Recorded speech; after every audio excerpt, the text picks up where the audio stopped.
Lecture number 7 हम लोग discuss कर रहे हैं क्लास 8 का मैथमेटिक्स में। चैप्टर नंबर 2 लीनियर इक्वेशन हम लोग स्टडी कर रहे हैं। क्वेश्चन नंबर 7 देखिए। क्वेश्चन नंबर 6 तक हम लोग पिछले लेक्चर में डिस्कस कर चुके हैं। बड़ा ही प्यारा क्वेश्चन और लिटिल बिट टफ भी क्वेश्चन ये, तो समझने की कोशिश करते हैं। Hasan buys 2 kind of the cloth material for school uniform. Hasan नाम का कोई लड़का है, वो 2 तरह के कपड़े खरीदते हैं स्कूल यूनिफॉर्म के लिए। एक कपड़ा जो है वो ट्राउज़र के लिए खरीदता है और दूसरा कपड़ा जो हो शर्ट के लिए खरीदता है। शर्ट का जो कपड़ा है उसको 50 रुपये पर मीटर के हिसाब से मिलता है, और जो ट्राउज़र का कपड़ा उसको 90 रुपीज़ पर मीटर के हिसाब से मिलता है। ट्राउज़र का जो कपड़ा है वो 2 मीटर के हिसाब से लेता है, और जो शर्ट का कपड़ा है वो 3 मीटर के हिसाब से लेता है। मतलब कि यदि वो ट्राउज़र के लिए 2 मीटर खरीदेगा तो शर्ट के लिए वो 3 मीटर खरीदता है। वो जो मटेरियल है जो उसने खरीदा ट्राउज़र और शर्ट का कपड़ा, उसको वो 12% शर्ट के प्रॉफिट पे और 10% जो है ट्राउज़र के प्रॉफिट पे बेच देता है। मतलब कि उसने ट्राउज़र के लिए जो पैसा जो जो अमाउंट पे उसने ख़रीदा उसको 10% पे, और उसने शर्ट के लिए जो कपड़ा ख़रीदा उसको 12% के हिसाब से प्रॉफिट कमा के बेच देता है। ऐसा करके वो टोटल जो 36,000 रुपये की सेलिंग करता है। तो ये बताइए कि उसने ट्राउज़र के लिए जो है कितना कपड़ा ख़रीदा था। तो आपको मीटर में बताना है कि ट्राउज़र के लिए उसने कितना मीटर कपड़ा ख़रीदा है। बड़ा ही प्यारा क्वेश्चन है, तो वन बाय वन हम लोग देख लेते हैं। सबसे पहले हम लोग ये जानते हैं कि जो रेशियो यहाँ पे दिया गया है ट्राउज़र टू शर्ट का, कि वो ट्राउज़र के लिए कितना ख़रीद रहा है और शर्ट के लिए कितना ख़रीद रहा है, तो उस रेशियो को हम लोग लिख लेते हैं। तो ratio of shirt to trouser हम लोग यहाँ पे लिख लेते हैं। Ratio of shirt to trouser,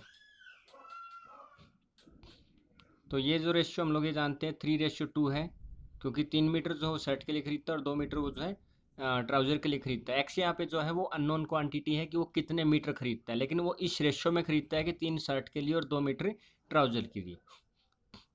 तो हम लोग ये जानते हैं कि जो शर्ट का कपड़ा है उसके लिए उसको टोटल कॉस्ट देनी पड़ती है। The cost of shirt material हम लोग ये कह सकते हैं, क्योंकि शर्ट का कपड़ा जो है वो 3 रेशियो में खरीदता है और वो 50 रुपये पर मीटर के हिसाब से खरीदता है। तो मान लीजिए उसने जितना भी मीटर खरीदना है, तो एक्स यहाँ पे एक मीटर की काउंटिंग है, तो 3x इंटू में 50, उसके पास में 150x आ गया।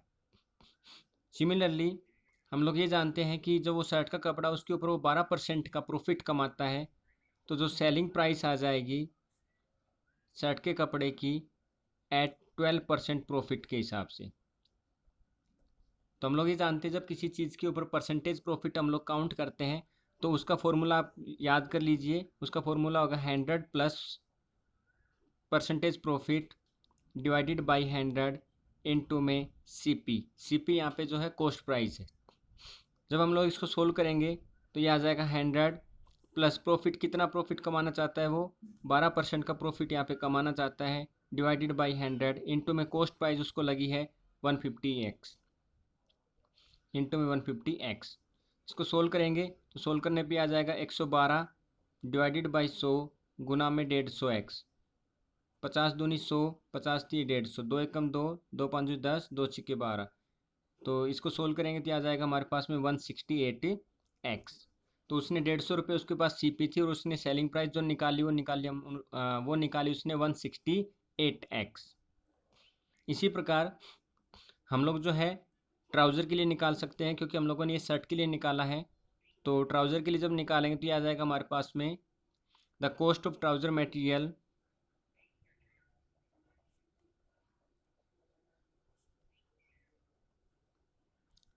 इसको सोल्व करेंगे तो हम लोग ये जानते हैं कि ट्राउज़र मटेरियल जो है वो 90 रुपीज़ के हिसाब से आ रहा है, और उसका जो रेशियो है, जैसे शर्ट का रेशियो 3 था, इसका रेशियो 2 है, तो 19:2 that is equal to 180x। क्योंकि ट्राउज़र पे वो 12% कमाता है, ठीक है, सॉरी ट्राउज़र पे वो 10% कमाता है, इसलिए ट्राउज़र का हम लोग 10% के हिसाब से प्रॉफिट गेन जो है वो निकाल सकते हैं। द सेलिंग प्राइस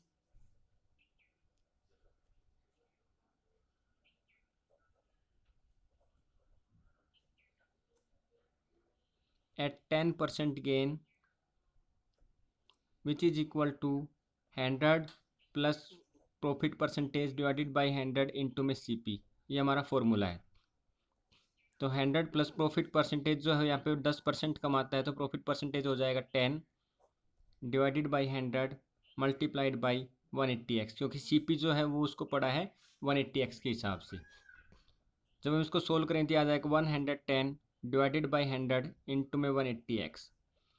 एक जीरो से एक जीरो, एक जीरो से एक जीरो, सोल्व करने पे 18 का और 11 का मल्टीप्लाई करेंगे हम लोग, तो ये आ जाएगा हमारे पास में 198x। तो उसने जो कॉस्ट प्राइस थी ट्राउज़र के लिए वो उसके पास थी 180x, और जो सेलिंग प्राइस आ गई वो आ गई 198x।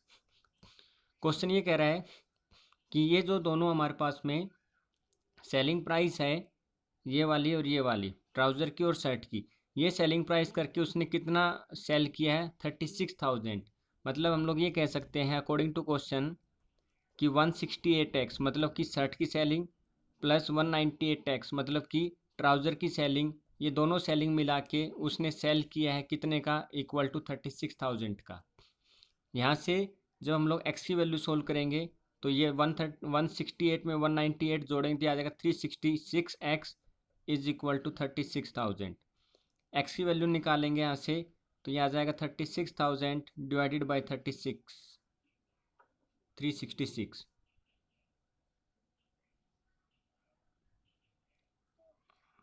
थोड़ी सी मिस्टेक है बच्चों यहाँ पे, ये क्वेश्चन में मिस प्रिंट है, ये हमारे पास में 36,600 आएगा, तो ये आ जाएगा 36,600 और यहाँ पे आ जाएगा 36,600। तो यहाँ से 36 से 366 कैंसिल हो जाएगा, तो x की वैल्यू आ जाएगी हमारे पास में, सोल्व करेंगे तो 361 जा 1, 360 10 जा, और ये आ जाएगा हमारे पास में 1010। अच्छा ओके, तो इसको सोल्व करेंगे तो 361 जा 1 और 360 100 पे जाएगा, तो x की वैल्यू आ जाएगी हमारे पास में 100। तो यहाँ से उसने ये पूछा है कि ट्राउज़र का मटेरियल उसने कितना ख़रीदा, तो trouser material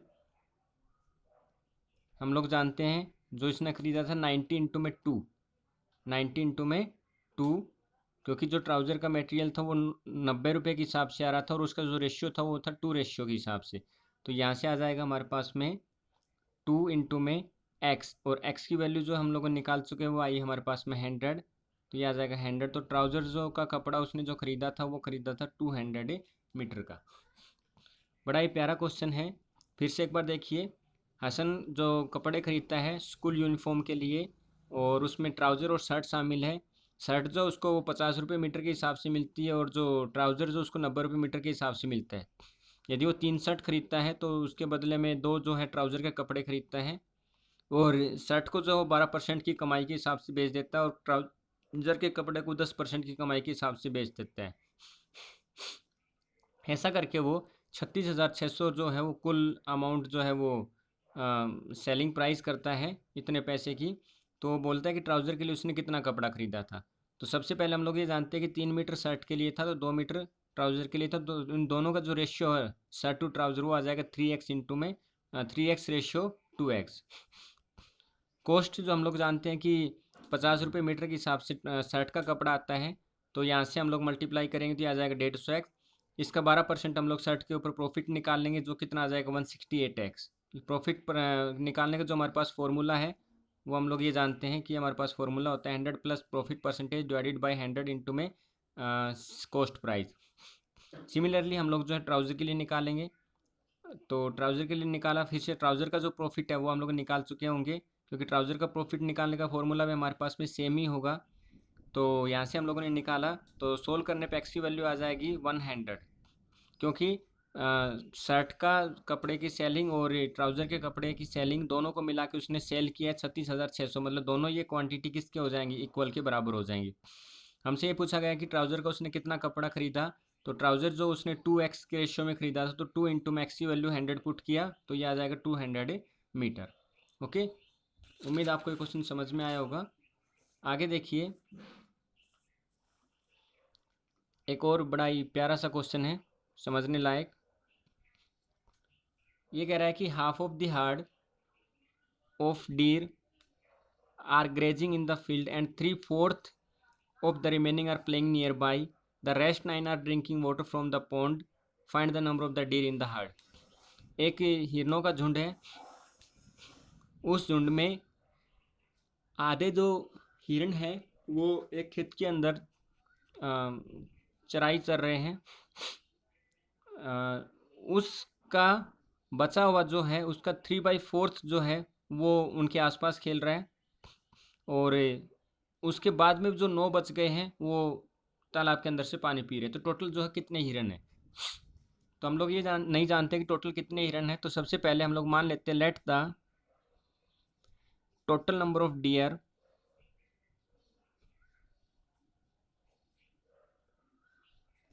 in the herd, total हमारे पास में आ जाएंगे, that is equal to x.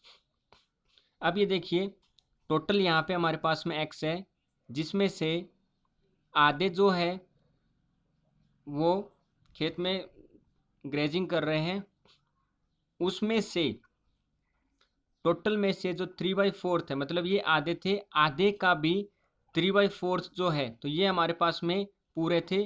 पूरे में से आधे जो है वो यहाँ पे चले गए, और उन का जो 3/4 है, ठीक है, वो जो है आसपास खेल रहे हैं। ये ध्यान से समझिएगा। आधे जो है वो तो ग्रेजिंग कर रहे हैं फील्ड के अंदर, ठीक है। उसके बाद में बोल रहे हैं and 3/4 of the remaining are playing nearby, मतलब ये जो आधे हैं इनका बचा हुआ, तो ये टोटल थे, टोटल में से आधे हमारे पास में ये गए, तो इनका जो बचा हुआ है, इनका जो बचा हुआ दैट इज ये हमारे पास में बच जाएगा। इनके 3/4 जो है वो प्लेइंग कर नियर बाय, और रेस्ट जो बच गए प्लस का 9 वो तालाब के अंदर से पानी पी रहे। तो ये रेस्ट, ये आधे, और ये आधे के 3/4 जो है, तो ये हमारे पास में आ जाएगा 3/4 ऑफ आधे का इतने में से, ठीक है। तो इतने जो है वो उसके आसपास ही खेल रहे। इसको हम लोग सोल्व कर सकते हैं। तो x इज इक्वल टू आ जाएगा x/2 प्लस का 3x/4 माइनस का 3x/8 प्लस का 9 डिवाइडेड बाई 1। x को एक तरफ कर लो, कांस्टेंट को एक तरफ कर लो, तो x को एक तरफ करेंगे तो आ जाएगा x(-2) माइनस का 3x/4 प्लस का 3x/8 इज इक्वल टू 9। और सोल्व करेंगे तो यहाँ से एलसीएम हम लोग ले सकते हैं। एलसीएम आएगा हमारे पास में 8, तो ये आ जाएगा 8x माइनस का 4x माइनस का 6x प्लस का 3x इज इक्वल टू 9। और सोल्व करेंगे तो ये आ जाएगा 8 और 3 11x, 6 और 4 10x divided by 8 is equal to 9/1। Cross multiply हम लोग कर सकते हैं, तो x/8 इज इक्वल टू 9/1। यहाँ से क्रॉस मल्टीप्लाई करेंगे तो x इज इक्वल टू आ जाएगा 72। तो टोटल जो नंबर ऑफ हिरन थे हमारे पास में उस झुंड में, वो थे हमारे पास में 72 टोटल नंबर ऑफ हिरन थे हमारे झुंड में, ठीक है। आगे कुछ और क्वेश्चन देखिए, इसके 10 क्वेश्चन है, तो क्वेश्चन नंबर 9 और क्वेश्चन नंबर 10 देखिए। क्वेश्चन नंबर 9 ये कहता है कि एक ग्रैंडफादर है, वो अपनी जो ग्रैंड डॉटर है उससे वो 10 साल बड़े हैं। मान लीजिए ग्रैंड डॉटर जो है वो 10 साल की है, तो उसके जो दादाजी है वो 100 साल के हो गए। ये पहली कंडीशन दी गई है। दूसरी बार ये कहा है उसने, he is also 54 years older than her, वह उससे 54 साल भी बड़े हैं। मतलब कि मैं ये कहूँ कि उसके दादाजी उससे, उस गुड़िया से 10 साल बड़े हैं, या फिर ये कहूँ कि उसके दादाजी उस गुड़िया से 54 साल बड़े हैं, एक ही बात है। तो हम लोग यहाँ पे जो ग्रैंड डॉटर है उसकी एज मान लेते हैं। तो let the age of granddaughter जो आ जाएगी हमारे पास में x, तो एज ऑफ ग्रैंडफादर जो है वो आ जाएगी हमारे पास में 10x। एज ऑफ ग्रैंडफादर जो है वो आ जाएगी 10x। ओके, आगे देखिए। अब क्वेश्चन ये कह रहा है कि उसकी जो एज है वो उस गुड़िया से 10 साल बड़े उसके दादाजी, या फिर ये कहूँ कि जो गुड़िया की एज है, मतलब उसके ग्रैंड डॉटर की जो एज है उससे उसके दादाजी 54 साल बड़े। तो दोनों ही सिचुएशन में एक ही बात है, उसकी ग्रैंड डॉटर से दादाजी 54 साल बड़े या ग्रैंड डॉटर से दादाजी हो 10 ईयर से 10 टाइम्स बड़े हैं। ठीक है, 10 टाइम्स से बड़े हैं आपके टाइम से। फिर से वही चीज़, जब टाइम्स आता है तो हम लोग मल्टीप्लाई करते हैं। तो इसको सोल्व कर सकते हैं हम लोग, ये तो ये आ जाएगा 10x माइनस का x is equal to 54, 9x is equal to 54, और x की वैल्यू हम लोग यहाँ से निकालेंगे तो ये आ जाएगी 6।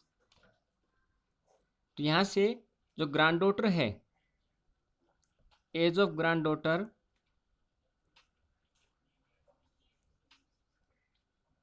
वो हमारे पास में आ गई 6। तो ग्रैंडफादर जो है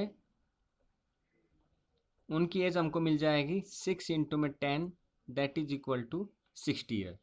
देखो इन क्वेश्चंस की बहुत अच्छी जो चीज़ है वो ये है कि देखिए जब हम लोग आंसर निकालते हैं तो हमारे आंसर आराम से क्वेश्चन में यदि वापस से रख के देखें तो वो चीज़ें जो है सेटिस्फाई होनी चाहिए। जैसे कि ग्रैंड डॉटर की जो एज है वो 6 है, ग्रैंड फादर की जो एज है 6 इंटू में 10 60 है, ग्रैंड डॉटर की जो एज है वो 6 है, ग्रैंड फादर की जो एज है वो 54 प्लस 6 मतलब कि 60 है। एक ही बात है।